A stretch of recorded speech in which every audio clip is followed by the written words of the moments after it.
Hi, dear dreamers. This is Lisa Hayes with Dreams for You Coaching and Dreams for Society. Please let me know if you'd like me to give you any of my services. We can facilitate a dream card reading, coaching, energy healing, wellness. I have all kinds of little fun things I can offer and would love to hear from you. So, with that, I went to Serpent Mound over the weekend, the Solstice weekend of 2021. And today is June 23rd, 2021. And I wanted to reflect on my amazing, my amazing remembrance as we all start to remember what we already know. And the energies of Serpent Mound, I started going there maybe 10 years ago, have been very quiet and dormant. And last year, when I was there for the June solstice, and again this year, I feel a stirring of energy, as if the serpent is stirring, coming awake after being asleep or dormant for eons. And as I explored the area of Serpent Mound, went around the mound numerous times, played music at the head of the serpent, sat at the tail for a long time, and absorbed all the cherub and angelic, beautiful energies of the people there. And I might say this is a well-kept secret. Serpent Mound in the Ohio Valley, where the Native Americans roamed in more recent times, and probably ancient civilizations way beyond our current memories roamed there as well. So, a well-kept secret, I encourage you to go as this serpent energy is stirring. And as we know, the serpent represents so many things in addition to the Kundalini rising.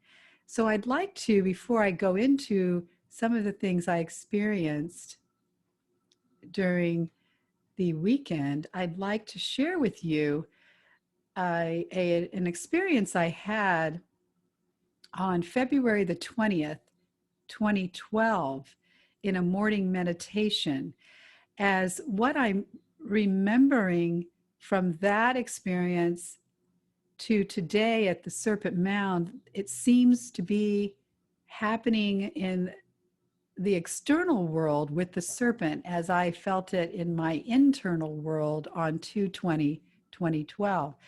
So I'm going to read just a passage from my Life is a Mystical Opportunity, my 3-year journey book that I published at the end of 2012. In my morning meditation, I was lying in bed with all my crystals on top of me and around me. I had a crystal that a friend of mine gave me as well at my crown chakra. I called the light beings into my meditation. I did some other meditations I learned as well. I saw my light being or light body traveling inside my body. It traveled from my pineal to my heart and thymus. I put on a miner's light hat, I thought, and traveled down to my root chakra. It began chiseling away.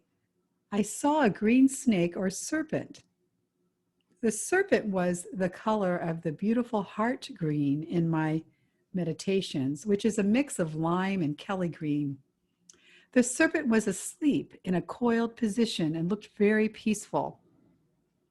My light being carefully lifted it up from its coiled position and helped it vertically downward, tail first, through my many lower chakras that are below my root chakra and into the earth.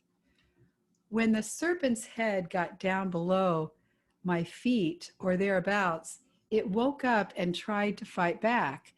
It started to hiss and its mouth opened and I saw its teeth.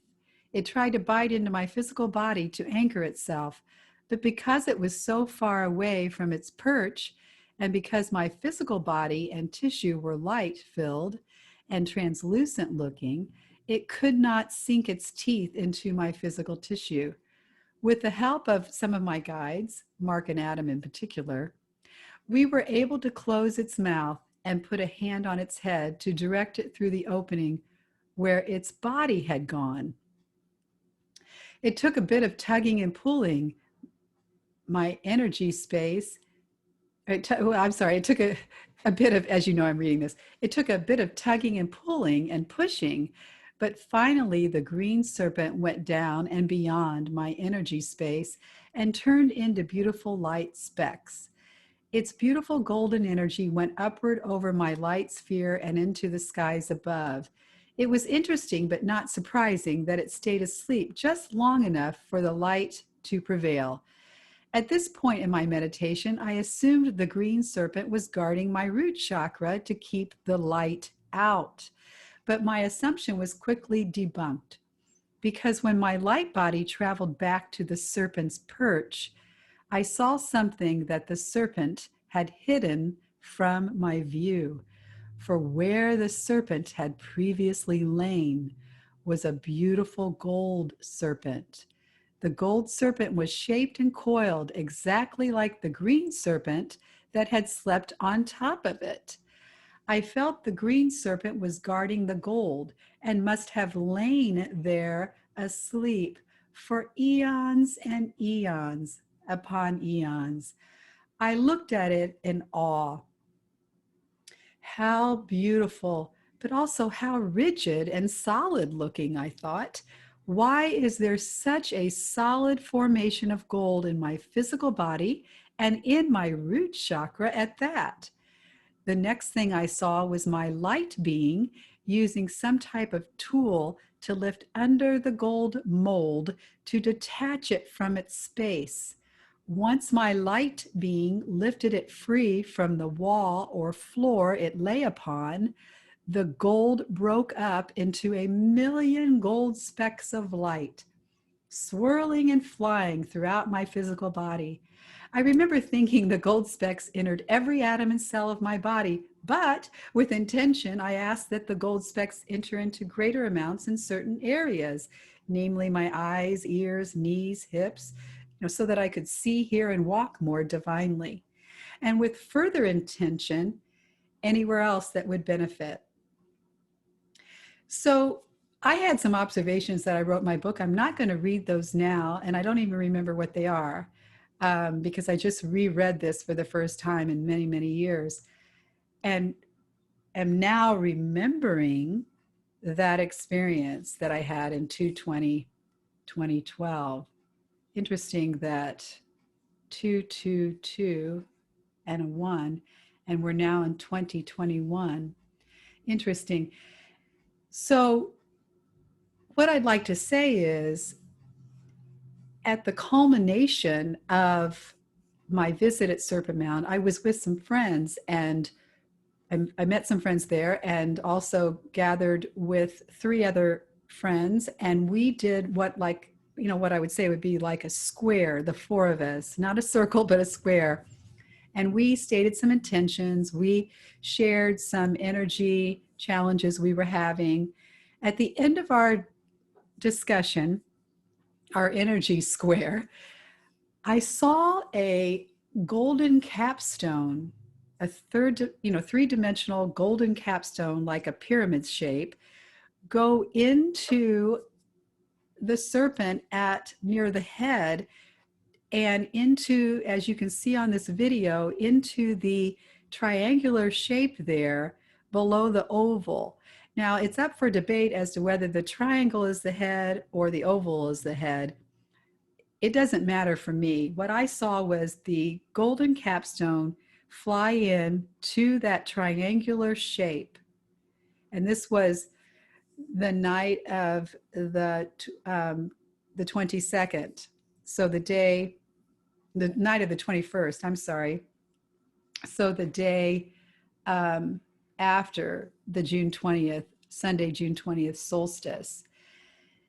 And so it would have been Monday night that I saw this after being away from the Serpent Mound all day on Monday because it was closed.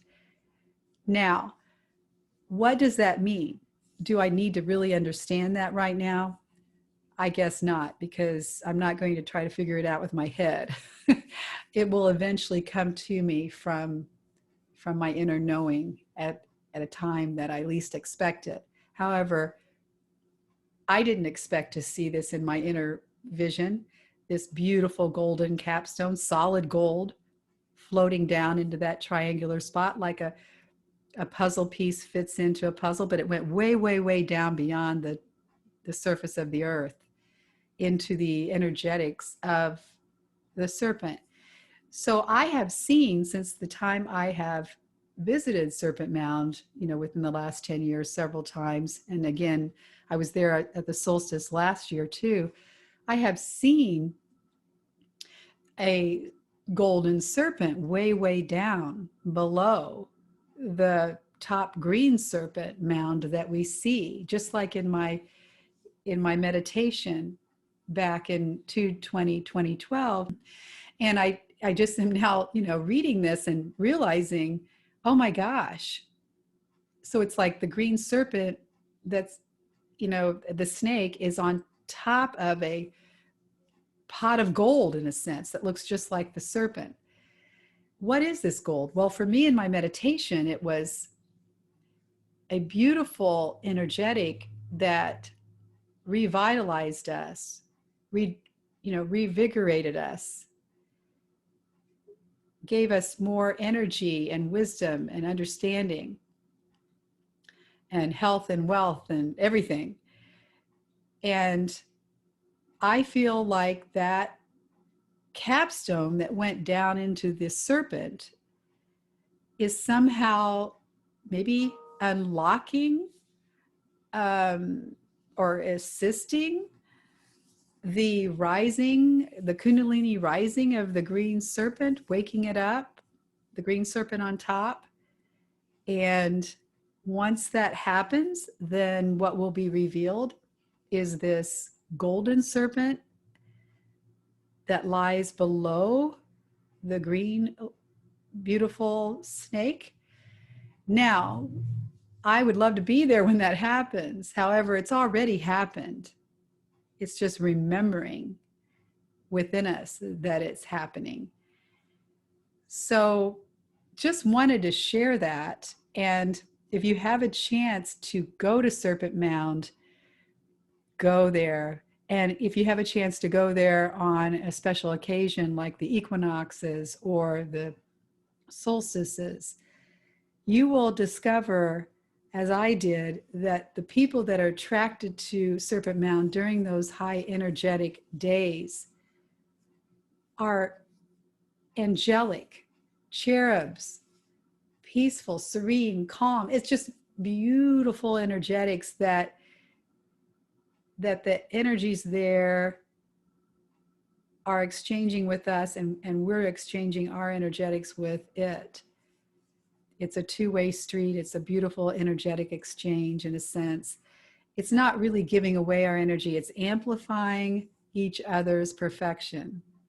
So instead of really being an energy exchange, it's simply an energy amplification. Just gorgeous.